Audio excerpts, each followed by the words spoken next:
sure, and you're like, I didn't know either, it's news to me. Before I get to step two, because this part's important. Sorry, but this, I haven't been out in public in a long time. You're like the first human being. Let it all out, Dan! My radio studio, podcast studio, and Fox are all in my house. I see Paula and my dog. That's it. Thank you. With regards to this critical racism theory, because that's what it is, I tell the story a lot. I go out to Eat By Me on Sundays after church. My wife and I, we go and eat, what's it, First Watch? First Watch. Hey, so we go to First Watch, and the lady, the people come up to me and say, hey, how you doing? How are you? They always ask me, the country, we're in such bad shape, what do we do? And, I said on the radio show, like, I've been given the wrong answer forever. I have. This lady was really upset. She's like, my grandkids are turning into liberals, they believe in this critical race crap, and I'm like, oh, man. And I've always given the answer, you gotta vote, you gotta be an activist, you gotta show up to events like this, and that's not wrong. Believe me, if you don't vote, then you're in the wrong room. I'm sorry, the shenanigans in 2020 were a horror show, we'll talk about that in a minute. But there's no excuse to say, I'm taking my toys and going home. No, not in this, we're not doing that. The left didn't do that. They were out with their pink hats on the next day after Trump won. They don't mess around, you don't either. So I said, I thought to myself, that's the wrong answer though. Because that hasn't really fixed anything. Not that you shouldn't do that, it does matter. But I looked at her, and I said, you're telling me about your grandkids. I said, have you taught your grandkids about the dangers of critical race theory, liberal ideology, destructive power of big government and small individuals, the dangerous decline of Western civilization based on the pollution of minds, based on already destructive failed ideas? And she looked at me like, wow, that was a lot. And she's like, I really just want to know how you were doing for breakfast. And I think she's like, I was just asking that question for kind of shits and giggles. I didn't think you'd give me this whole long answer. But I said, no, seriously. I said, do you talk to your grandkids about it? She said, no, I don't. She's like, I'm afraid they're not going to talk to me anymore. I'm like, wait, let me get this straight. So you're telling me you're afraid you're going to lose the country, but you're not willing to even, as Jordan Peterson says, like, make your bed at home first. Like, you want to change the world. You're worried about, Sleepy Creepy out there in the White House. Guy doesn't even know where he is. But you're not even willing to talk to your grandkids. And I didn't want to be aggravated. She was a super nice lady. So I had to, dial it down a little bit. But really, I'm 6 foot tall, 230 pounds, and the poor lady's like, holy crap, I didn't expect all this. But I told her, I said, this Jordan Peterson has this line in his book, you gotta make your own bed first. If you're not willing to take the fight with your kids and your grandkids and your spouse and your loved ones and your cousins, oh, I'm afraid of losing family members. Okay, you're losing your country. And that's your second best option? I don't want to have a fight with the family. Well, I do. I'm sorry, I do.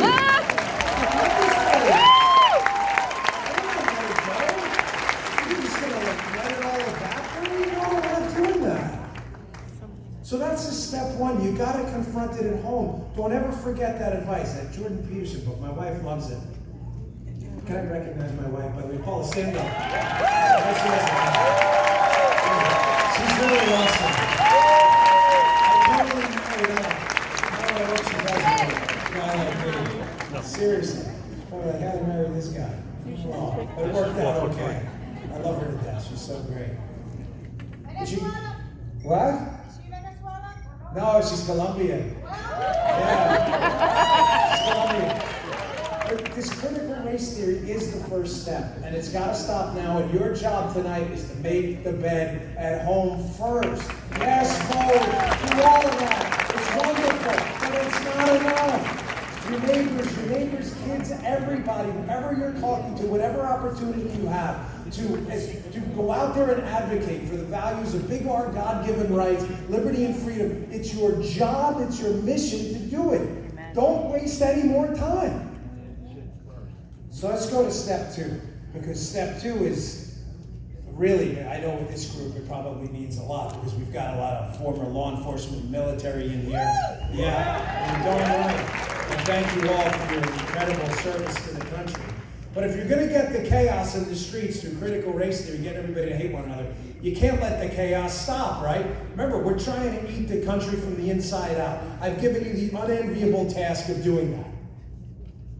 Chaos, but you can't let the chaos stop. And who is the thin crust on the volcano, as Ellis said many times in his writings? Civilization is a thin crust on a volcano. Ellis had some crazy ideas, but he was darn right about that one. Who is the thin crust? Well, overseas, it's our military, but right here, yes, of course, it's our police officers. Folks, listen, the world's a really evil place sometimes. There are great people. We have 1,500 of them in this room right now. I get that. But the world has a lot of shitbirds. I don't know any other word for it. There's just a lot of bad people out there. There really are. I'm really sorry to have to inform a lot of the liberals about that who believe society is perfectible if we just put the right, the anointed ones, as Thomas Sowell calls them, in charge. It's never going to happen. The police are out there to maintain that thin crust of this explosive volcano. If you're going to get everybody to hate one another, and you're going to imbue this sense of chaos, the only way to allow the chaos to fester, like we saw in the summer with these Black Lives Matter Antifa terrorists tearing up our streets, the only way to allow it to fester is to castrate the police, to defenestrate them right there and make sure they can't do anything. And ladies and gentlemen, that's exactly what we saw in areas all over the country. You think this was an accident? You think these people did this by, it was just a mistake, a couple of people were upset? It was the same idiots at every single terror event, because that's what it was. That's what it was. It was the same people. My wife and I went up to President Trump. I think we saw Sue and Larry there, right? Remember Trump at the White House when he accepted his? You were there, right? Yeah, she's at everything. Sue's got the best pictures ever. She went on her Facebook page. She knows like more people. I swear, like she's got like 100 pictures with Trump. Every post is seriously. But we were up there when he gave his acceptance speech for the Republican nomination. My wife and I are having a good time, taking pictures, watching the fireworks. Nobody has any idea what's happening outside the gate. No one. I didn't know. And I'm talking to one of my Secret Service friends on the way out, and he's like, hey, it's ugly out there, be careful. I'm like, what? I'm like, we gotta go out this way. He's like, you can't. He's like, there's this Antifa, BLM people, we gotta go out the other way. We walk outside into total chaos like you've never seen before. Unbelievable. Well, guys, say it up. I'm gonna rape your wife and make you watch. I'm like, try it, bro. Seriously. Right here on the street.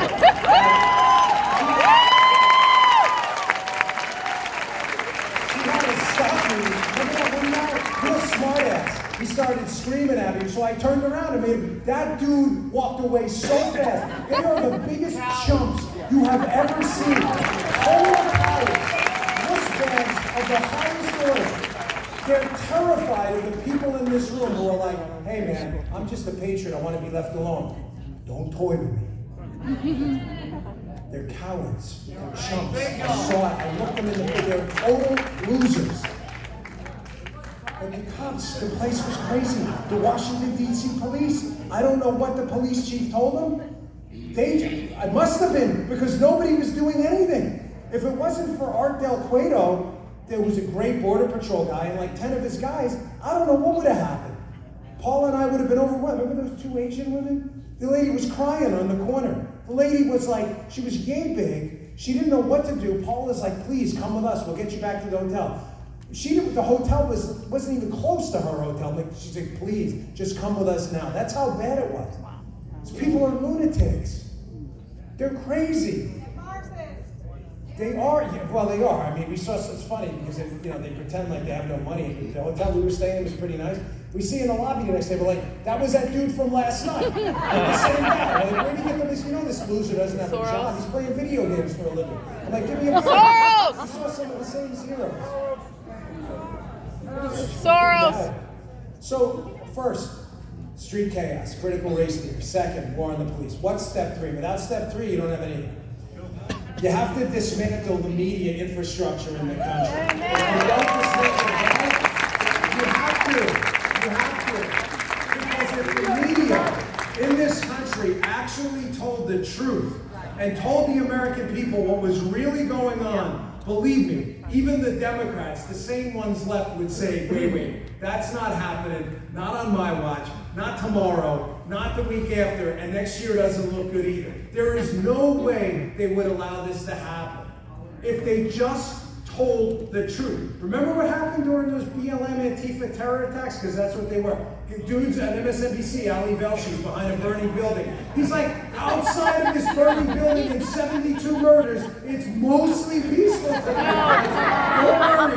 Come on out, enjoy the fun. Like it's a darn water park or something. It's a riot, you idiot. The building's burning down.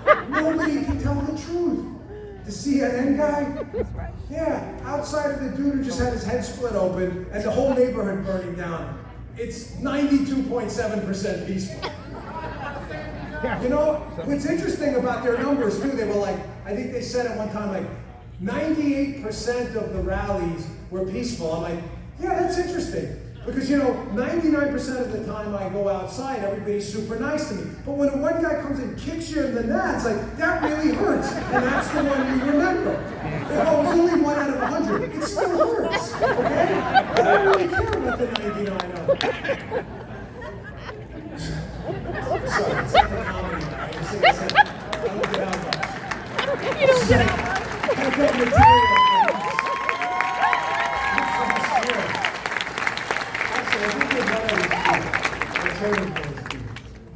But that's the third part. You have to corrupt our media. The most destructive part about our media, folks, not just are they, now just really liars.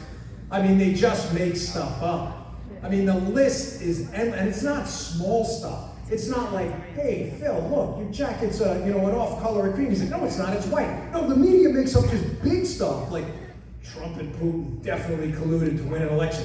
If most of you know Trump or met him, when Trump heard that, he was like, what are you even talking about? I never even met this dude. Like, they totally make this stuff up. They just pull it out of a hat like a magic act. It's completely made up. Remember the Russian bounty story? Oh, it's Russian bounties on the troops. Trump knew, totally made up. Totally, I don't know if Brian Stelter and Chuck Todd got together in a back room with a Mr. Potato Head, just like Brian, and they were like, yeah, man, what, anyone got a story? Hey, how about this story about Russian bounties on our troops? And Potato Head's like, yeah, that's great, fellas, put it up. It was total BS. It was made up. The impeachment hoax thing. I don't know if any of you caught my podcast today, but I talked about this great article in the Wall Street Journal, how the way propagandists and communist enterprises work with the media, because they, believe me, they are enterprises. They are in it for themselves. The way they do it is he said, you gotta learn to read stories from communist propaganda upside down. Whatever they're accusing you of, flip the script, is what they're doing themselves. And they colluded with the Russians. Christopher Steele's source was a Russian dude. The impeachment hoax, right? The impeachment hoax, they're like, hey, he did some shady stuff in Ukraine. Wait, what? Are you kidding me? The Biden, I can't even, it's hard for me to get that out. President, really, it's tough to even say. This guy's kid is in photos. Like, hey, buddy, like, give a thumbs up to like corrupt oligarchs around the world. He took $3.5 million from the Moscow mayor. He was getting $80,000 a month for a no-show job in natural gas in Ukraine. The dude doesn't know anything about Ukraine or natural gas. What a job! It's the greatest thing. Give me a job at your shirt company. I don't know anything about shirts, anything. But why not? For 80 grand a month, I'll take the job. Anyone got a search company, I'm all in. He didn't know anything. It was all a scam. The whole thing was made up. Our media has been totally corrupted. They've been lying to you from the start, but the worst part, and this is where I want to kind of end this because it's important, is the biggest scandal of our time right now. Believe me, that takes a lot for me to say. After Spygate and the collusion hoax, you're like, really? There's a bigger scandal? I'm telling you, this Wuhan coronavirus lab is by far the biggest scandal of our time. I'm serious. I mentioned it on the show, I mentioned it elsewhere, and I'll say it again. I'm still not convinced that this wasn't leaked on purpose. I don't know that, but they're obviously no friends of ours, the Chinese Communist Party. And I covered this last week on my shows. The evidence is overwhelming that at a minimum, this thing came from this lab. But the catch is the evidence has been there the whole time. Listen, I'm not a virologist, okay? I didn't stay at a Holiday Inn Express last night or anything like that. I'm not pretending to be a medical doctor, but I do know a little bit about science and DNA and 5', 3' for all you science majors out there. You know what I'm talking about, right? You know, bases, stuff like that. You know, these viruses have a code. They have a code, like you have a code. Your DNA is a code. Correct. Yeah. And one of the things that was in this virus that's fascinating, that they've yet to find in nature, doesn't mean it doesn't exist. I don't lie like liberals. When I'm speculating, I'll tell you. But one of the things in the virus that they've yet to find anywhere in nature, but they find a whole lot in gain-of-virus function testing when humans manipulate the code, is this CGG code, the double CGG. Yes. It's in lab gain-of-function research everywhere because they can mark it and they can track it, these scientists. Yeah. They have yet to find this in nature anywhere. It's in the coronavirus. The fingerprints were right there the whole time. Everybody knew. And this bat lady in the Wuhan Institute, Xi Zhengli, who your tax dollars paid, how does that make you feel? To wipe out millions of people around the world, your tax dinero was used to finance this crap. This lady wrote a paper about the virus, the bat lady, and conveniently, she omits that one piece of the code, this double CGG fingerprint that was there the whole time. We also knew early on 3 lab workers in this Wuhan Institute got sick. Where are the blood tests? How come we haven't seen that? They got sick early on. How early did Fauci and that crew know? And by the way, enough with the Fauci victimhood. The guy's not your dentist, folks. He's not your orthodontist. He's not doing like foot implants for your shoes. He's a public health professional. He's paid almost $500 grand a year by your tax dollars, and everybody on the left saying, "Oh, poor Fauci." Poor Fauci died. It's not personal. I don't know the guy. I don't want to have dinner with him. He's a public health professional. He made some stupid, yes, absolutely. He made some stupid decisions, and he's open to scrutiny. Don Trump Jr. made that decision. Forget it, they have him in jail right now. Compromise. Folks, they had this double CGG stuff the whole time, and here's where the story gets even crazier. Remember, this is part 3, infiltrate our media. They used the media. China used our media to wave everybody off this thing early on, and even worse, to attack Donald Trump. Again, I'm not convinced this thing. Say it leaked on accident. It may have. Again, I want to be clear. I don't say anything I can't back up. I'm not sure about that, but it may have. There is no doubt in my mind that President Trump was no friend to China.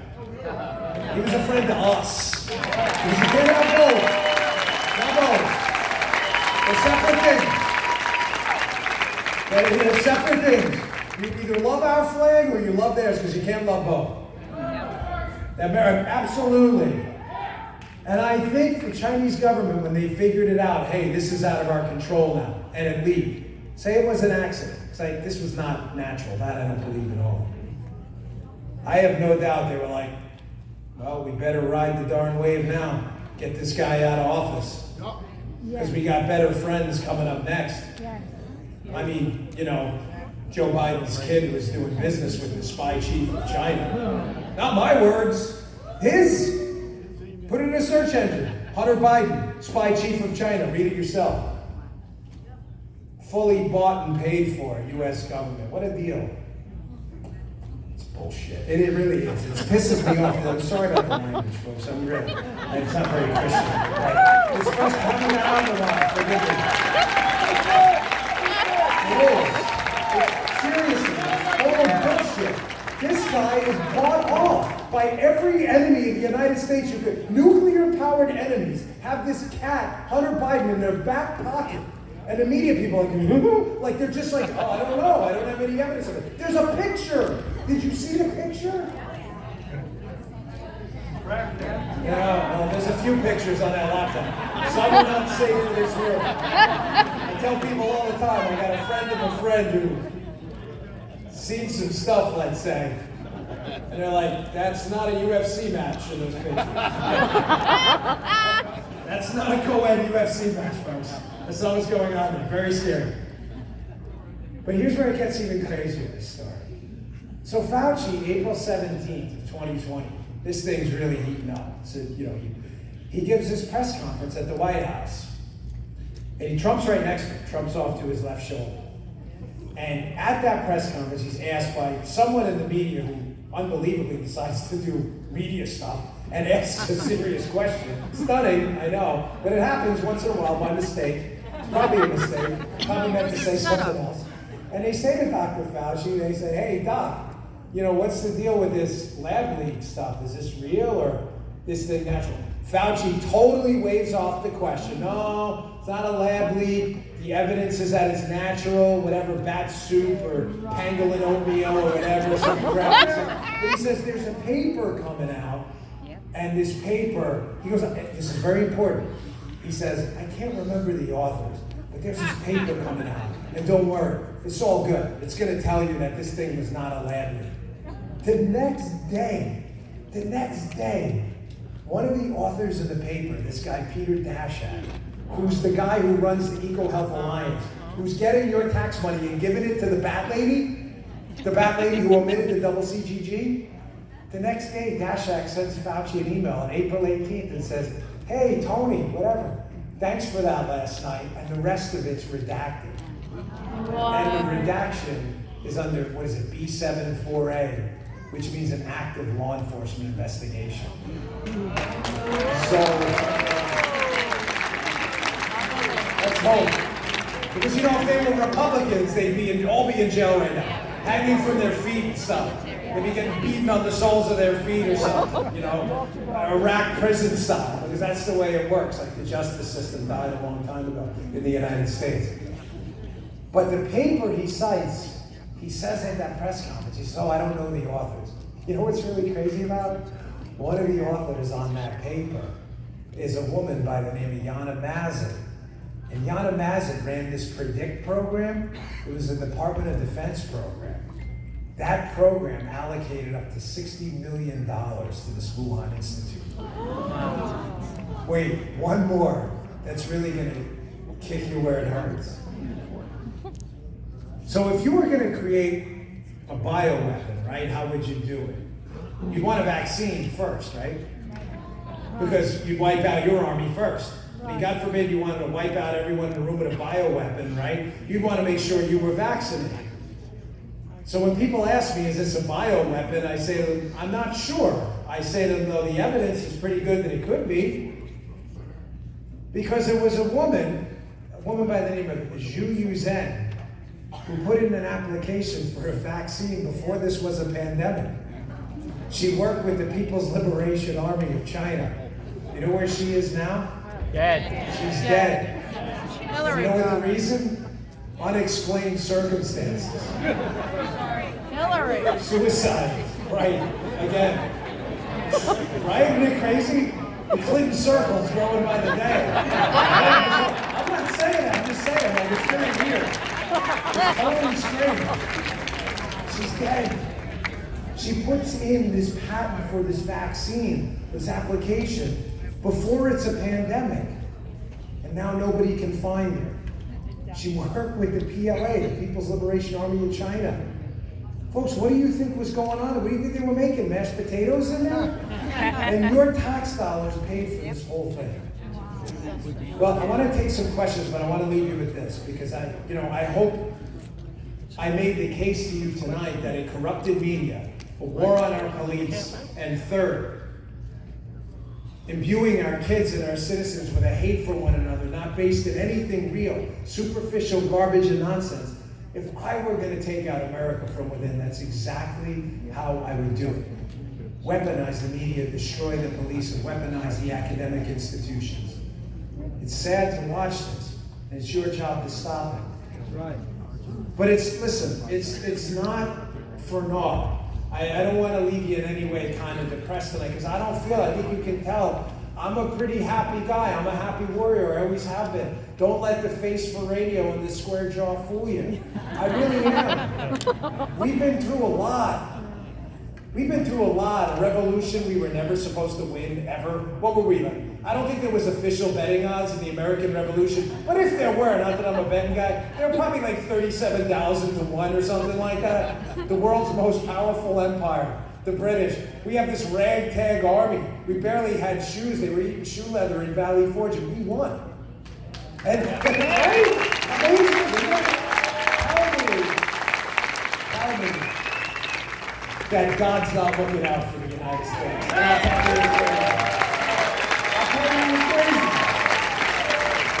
Because you say, all right, well, lightning strikes in a bottle all the time. You know, people get lucky, people win the lottery. So we won the revolution, great. Yeah, but then they come back in the War of 1812. It's still the same army, and we're still pretty much a ragtag bunch of patriots. We're not really this organized world power. We don't even have a navy. And what happens? A thunderstorm in Washington, D.C. basically saves us again. And we win again. We say, get out of here, we're done with you. For the second time, beat it. Part 2, like the sequel to the first movie. We've been through so much. We've defeated communism, fascism, Nazism. There are heroes in this room, man, who lived a lot harder lives than you and I. I mean, what's my biggest problem? Is it going to be Chick-fil-A or Sushi Man? I mean, you had people here who fought in the Battle of the Bulge, stormed the beaches of Normandy. My grandfather was on Utah Beach, fought in the Battle of the Bulge. That was a hard, those pontoon boats, man, those gates came down. You probably had a 20% chance of getting shot or killed. What are we complaining about? So, you know, sometimes I get callers and stuff. One of them called a week ago, and the radio show's interesting because people can call in. I never had that on the podcast. The only person calling in was Paula. What do you want for lunch? She'd come in, we'd mess around on the show about date night and stuff all the time. It was hilarious. But now I get real callers. And sometimes they call, and I had this one guy 2 weeks ago, and he's like, kind of like, I'm ready to give up. This is all over. I'm like, no, man. Call a new show. I ain't doing that here. Give up for what? Where are you going to go? So you're telling me the greatest generation we've ever had, the World War II generation, the ones who were lucky enough to come back, these incredible years, 18-year-olds fighting for freedom on foreign shores. Believe me, they weren't eating the high-class MREs we have now. I don't know what they were. I mean, amazing. 18-year-olds saved the world. They give you this great country, and you're going to flush it down the toilet because of 2020 shenanigans? I'm not doing it. Pick someone else. I'm not on that team. And you're not on that team either. You're not on that team. Nobody should get on that team. You know, when I was watching there's a show, I love boxing, so Paula took a little vacation this weekend, so I was by myself. Burned a lot of time watching shows.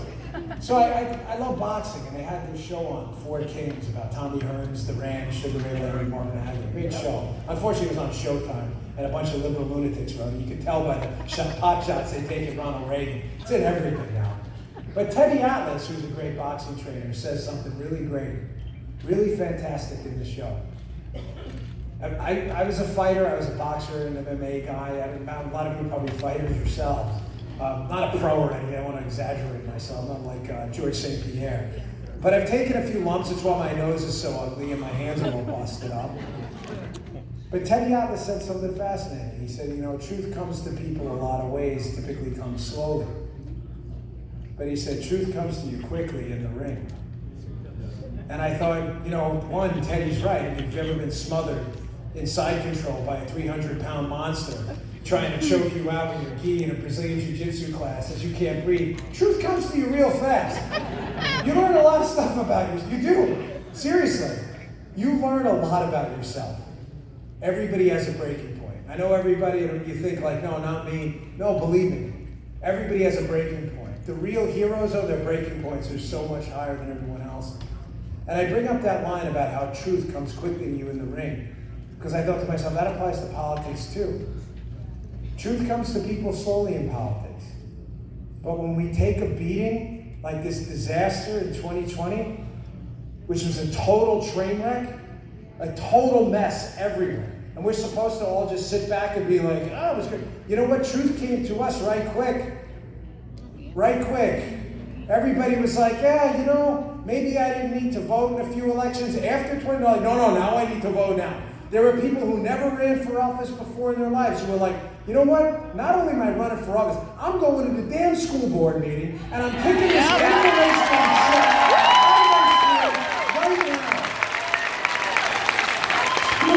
Getting the people quickly. It always comes fast under stress. And you're seeing it everywhere. There's been a great awakening, man. It's happening right now. I'm not talking about Force Awakens, Anakin Skywalker crap. I'm talking about the real world, where real things happen with real people. And everywhere around, people like you and me in this room are like, damn it, this place is worth saving. And we're not going out like that. I saw you all in Palm Beach. I saw you get up at those school board meetings and absolutely shredded. And I clapped for every one of you. I got up there in my show and I said, thank you. We are all starting to make our beds first. This is where we change stuff. Locally, right at home. Change it right here. You matter here. More than anywhere. You gotta vote in the presidential election. I get it. But you're one of hundreds of millions of people who do so. Local. Folks, I'll leave you with this line, I'll take some of your questions. Andrew Breitbart said it right. Politics is downstream from culture. You will not change a damn thing if we don't fix this culture first.